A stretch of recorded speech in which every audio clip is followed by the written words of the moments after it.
You must tell me all your secrets. Remember, we must share everything together.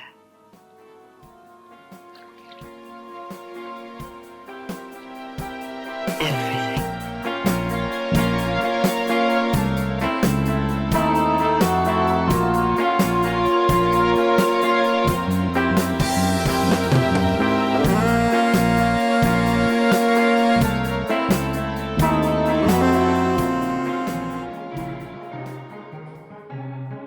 Hello, this is Annie Rose Malamet, and you're listening to a bonus episode of Girls, Guts, and Giallo, and I'm broadcasting from my kitchen with my beautiful friend, Sarah. Hi, Sarah. Hi. And Sarah is getting her nails done by our roommate, Adam. Hi, Adam. Hi. And we would not be alive without Adam. We would be dead without Adam. Mm-hmm. And it's my birthday, sort of. It was my birthday a few days ago. What is time? And I'm 30. So I thought for this month's bonus episode on the Patreon, it would be very fun, albeit egotistical, to do a birthday special. Whatever. It's all about you. Yeah, I mean, I feel a little weird celebrating myself in this way, but I can't feel too weird about it because I'm doing it anyway. No, it's perfect. So Sarah and I are going to have a really free-form conversation about some of my Femme4Femme sexuality roots as a 30-year-old femme dyke. But before that, I asked some of my longtime friends to send me voice messages about a movie that reminds them of me. So I'm going to play all of that for you guys. For those of you tuning in for free, you freeloaders, you can hear that. And if you hang out, listen to those messages. You don't get anything else but the messages. And if you want to hear this Femme4Femme discussion, which is sure to be very juicy and titillating since neither of us have had sex in a while. Oh, God. then, go to patreon.com/girlsgutsgiallo and sign up. And you get all that sweet, sweet bonus content.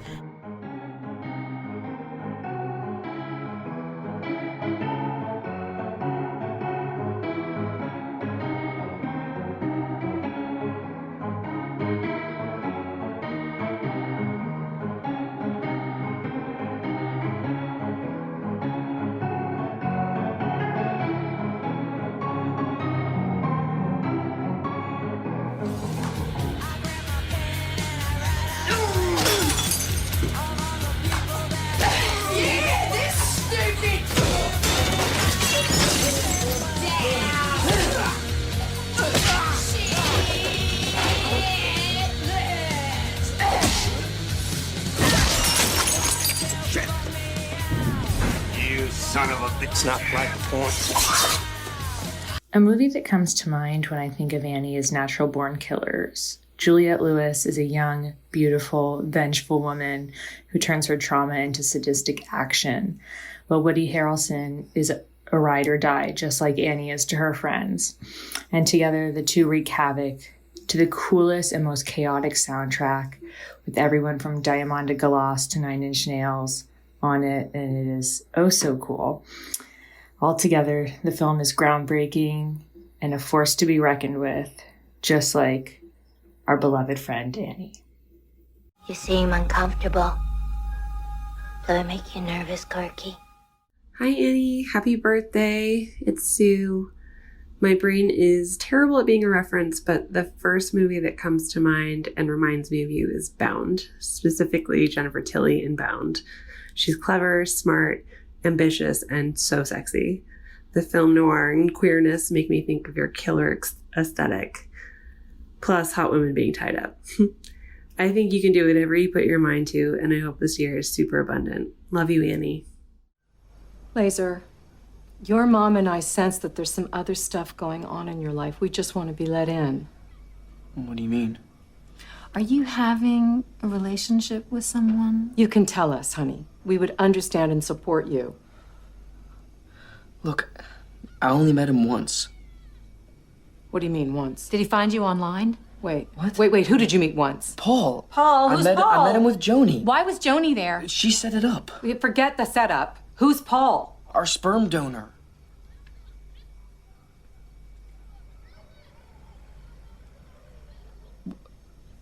Did you guys think I was gay? No. No way. Oh, of course not. Hi, Annie, and happy birthday. I wanted to say that a movie that reminds me of Annie is The Kids Are All Right. Me and Annie watched this when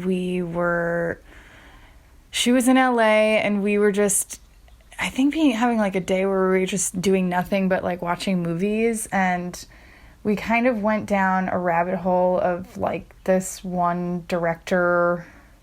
Oh, because we watched High Art, and we were like, wow, that movie, I had it on VHS, and I was like, holy shit, that movie is so sad. And then we watched The Kids Are All Right because it was created by the same person, and it was so funny. And me and Annie were cracking up at this one part where Mark Ruffalo is like trying to get back with Julianne Moore, basically. Spoiler for anybody who has not seen this movie. And he's in the window, and you would think that maybe it would be this, he's in the window of their house, and you would think that maybe it would be this moment where it's going to make him sad, but the whole family is like, what the fuck are you doing? Get out of here, you creepy ass fucking man. And it just reminds me so much of Annie and Annie's personality, because we were just cracking up at how these dykes just like completely rejected this idiotic man. And it was amazing. And I miss Annie, and I love Annie, and I wish that we could hang out. Yeah, happy birthday. But we always share your bed when we have slumber parties. Although Jennifer's Body reminds me of you, this is a story about the experience of watching Jennifer's Body with you for the first time in theaters. You generously took all of your straight friends to see this movie, and we were being obnoxious, just providing our own commentary. We get to the scene where Jennifer and Needy start making out, and all of a sudden you turn to me and like whisper, yell, like, shh, I'm trying to concentrate. It's classic. You make me laugh. I love you forever for a million reasons. Happy birthday. Okay, one more. If you get this right, I'll let you go. If you get it wrong, you are fucked. Okay, who's my favorite movie star? I don't know. Marilyn Monroe. No, Betty Davis. Sorry, you lose. Off the bat, Annie, the movie that makes me think of you every time is actually House of Thousand Corpses by Rob Zombie, because I saw it for the first time with you when we were like 13 or 14. I think it was also your first time seeing it as well, if I'm not mistaken. It was at one of our sleepovers, and I remember we had like a pull-out sofa bed thing that we were sleeping on in the living room in front of the TV, and it was late at night, and we were watching it, and we were having so much fun. But towards the end, at least I got sleepy. I think you might have too. And we were kind of like, I was kind of nodding in and out of consciousness after the run, rabbit, run sequence where things start to get really psychedelic and trippy and off the rails. And so I remember being like, what the fuck is happening? Like, did we dream this? Like, this is getting so weird. We were both like, I mean, for me, I'd never seen anything like that before in a movie. And those 70s vibes, the, you know, Rob Zombie's like reference points ended up being what you are exploring a lot in your podcast series. So that doubly makes me think of you like to this day. And I feel like that was just one of those moments of exploring horror movies in the genre. Like, I had never seen anything like that before. You had never seen anything like that before either, I don't think, or at least not as much as you have now. And that always makes me think of you. Happy birthday, Annie. I love you so much. I am so proud of you and your podcast, and I hope you're having an amazing tourist season, an amazing birthday, and also welcome to Cali.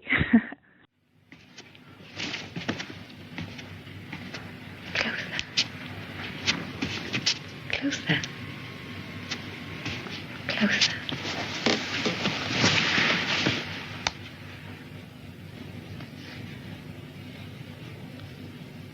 Show me your eyes. So a movie that reminds me of Annie is Daughters of Darkness, because she's a lesbian vampire icon. And I just see her never aging and always being surrounded by beautiful femmes that she lures into her very glamorous, like, home and just feeding off of them. I definitely feel like that's Annie. I had not seen Daughters of Darkness until you did a Girls Guts Jalo episode on it. And it was fantastic. It was the perfect vibe for the moment I was in, and it was enthralling as much as it intended to be enthralling. Delphine Seyrig was everything. And now, I definitely associate that movie with you. But also, whenever I see Delphine Seyrig in anything, whenever, like, even if I just hear, like, the whisper of her voice, I instantly think of you. We can't do this 24 hours a day, 7 days a week. Why not? I will probably think of you every time I watch Secretary for the rest of my life and think about us sitting on my couch, both really enjoying watching the movie and talking shit throughout the entire time. And I'm like so glad that we did a podcast episode, because then I get to listen back to two of my favorite things, which is one, listening to you being really smart, and then two, being able to enjoy the two of us being horny leather dyke perverts and enjoying weird stuff. I love you. I miss you. Happy birthday. I mean, nobody around here really appreciates my taste in weird stuff. Hi, this is Laura.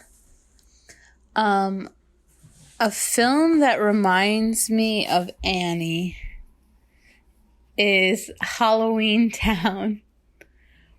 And it's because whenever I'm with Annie, it feels as though it's Halloween, which is one of the highest compliments I think someone can receive.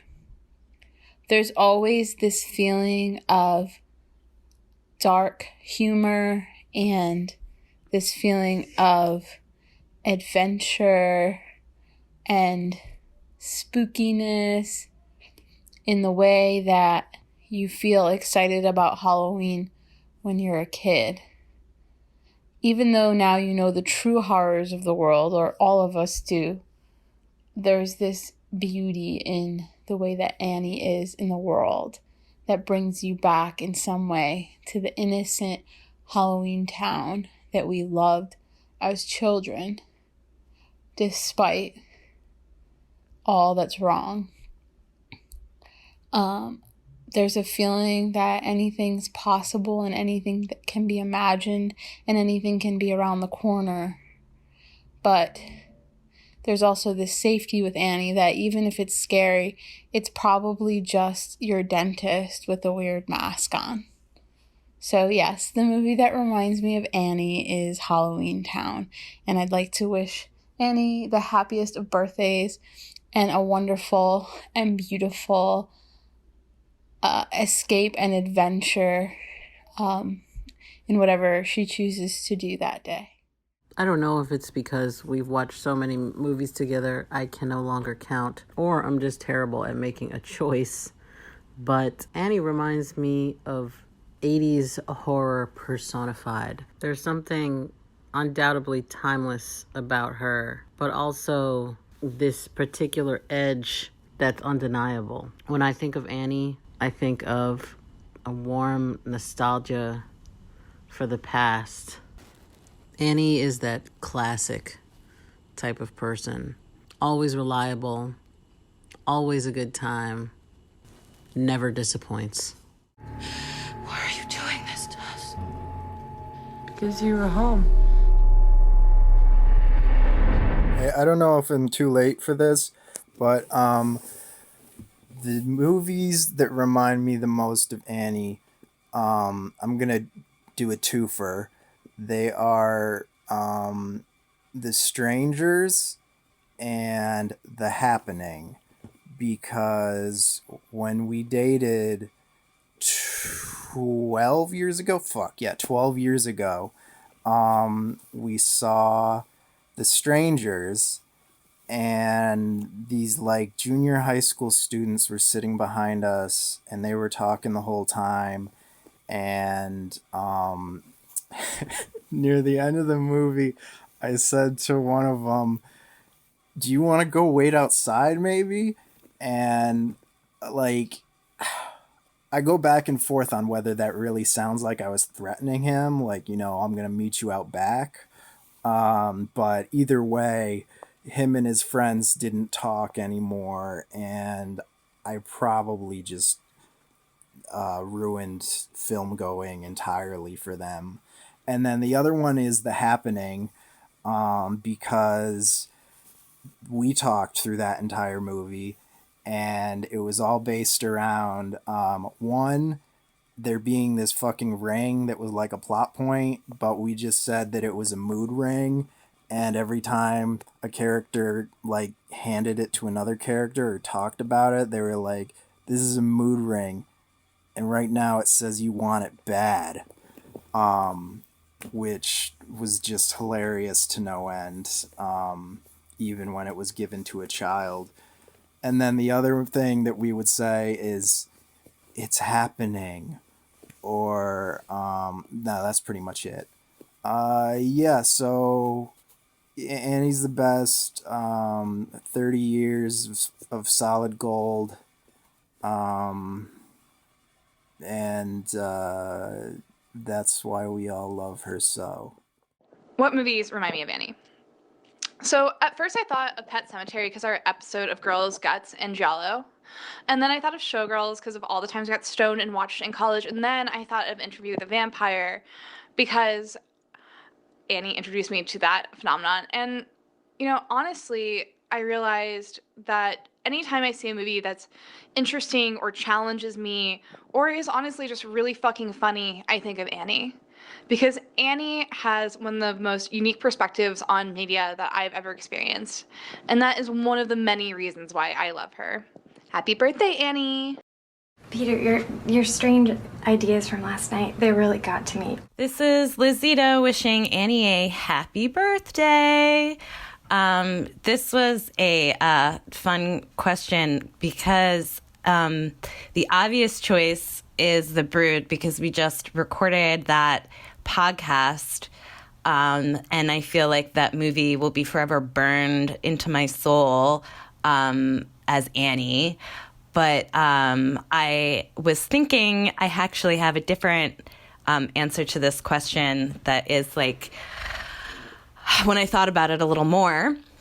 So here is my two-part answer to the question, what movie reminds me of Annie? And it goes back to in graduate school when we had a class with Amy Taubin.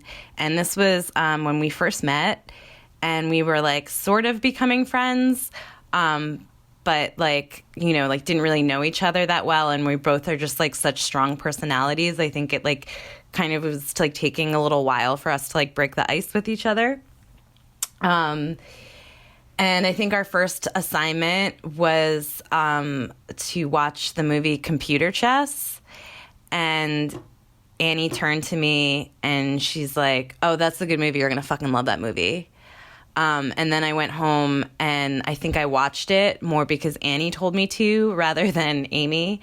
And I did fucking love that movie. And then I like knew that me and Annie were kind of like on the right taste level. And then a second part to that question is in the same class, like after the ice was broken, me and Annie were becoming friends.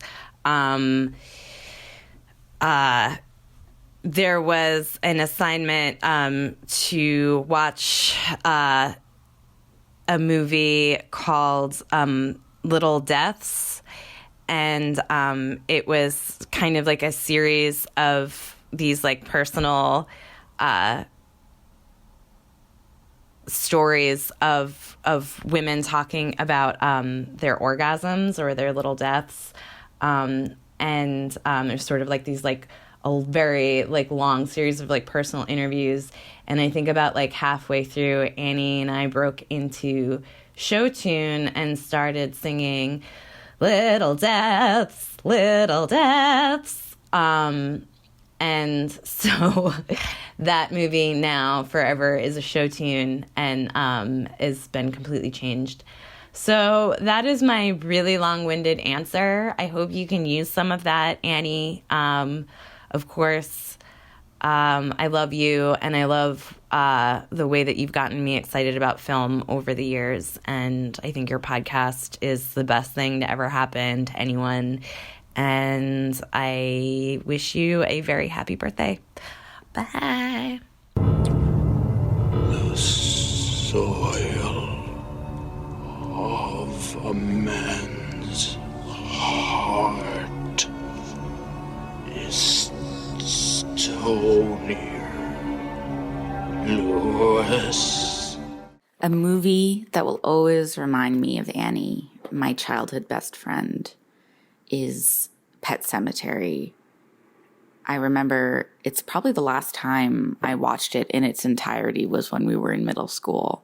And we were watching it, and the kid is about to get hit by a truck.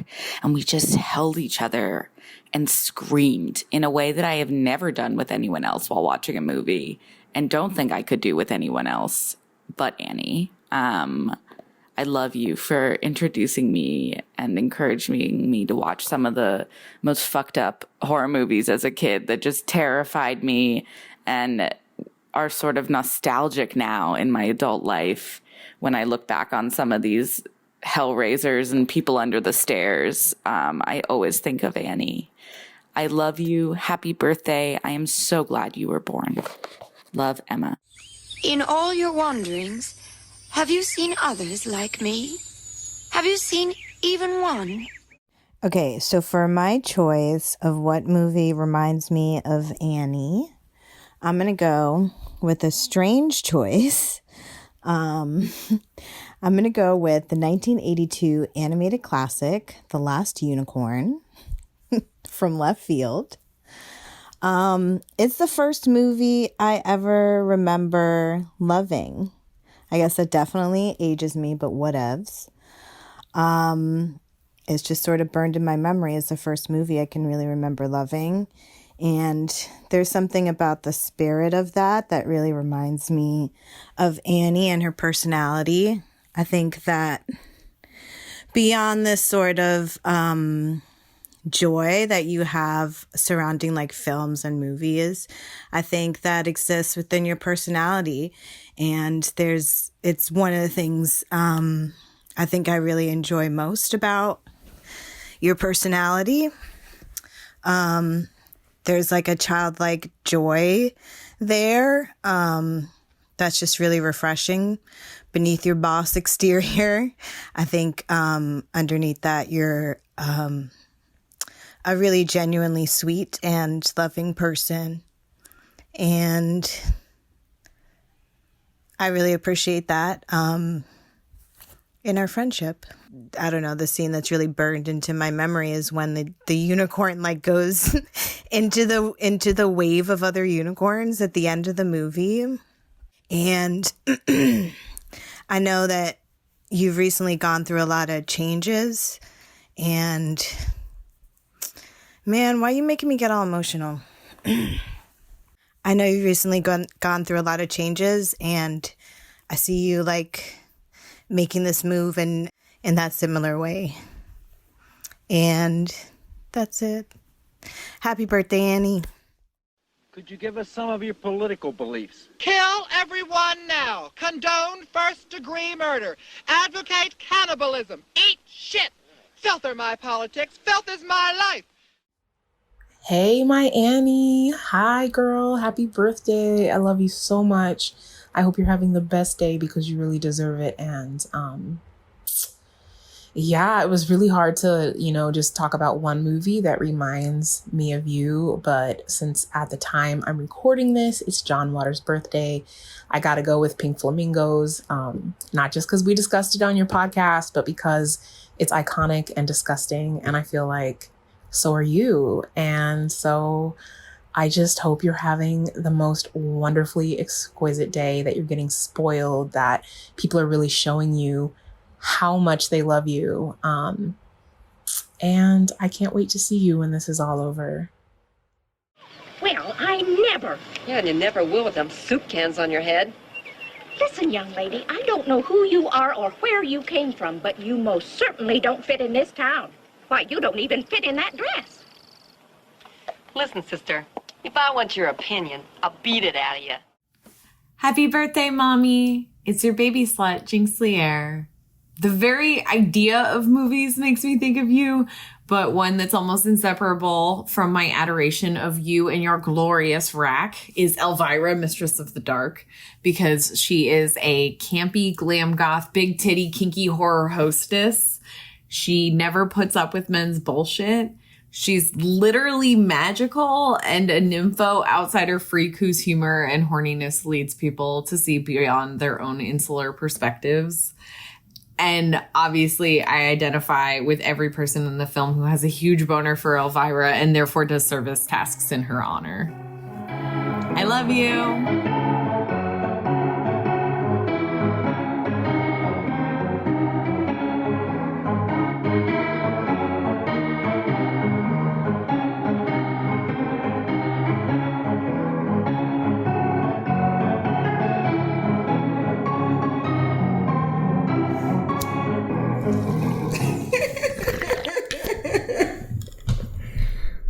Sweet.